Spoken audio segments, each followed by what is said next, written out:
Ikalawang araw ng pasukan sa mga pampublikong paaralan pero nagdeklara pa rin ng class suspension o walang pasok sa buong lalawigan ng Cagayan si Gobernador Manuel Mamba dahil sa patuloy na banta ng Super Typhoon Goring sa lalawigan ngayong araw ng Miyerkules. Base sa abiso ng provincial government, suspendido ang klase sa lahat ng antas, mapa public o private school mula preschool hanggang graduate studies.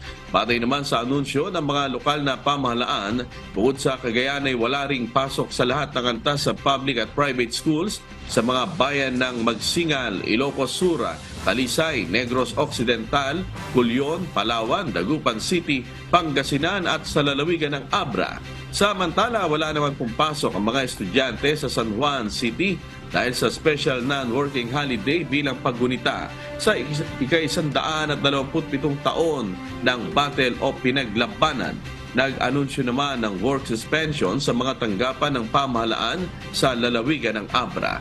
Parehong walang pasok naman ang mga opisina ng pribado at pampublikong sektor sa bayan ng Culion, Palawan at sa San Juan City dahil sa nabanggit na special non-working holiday.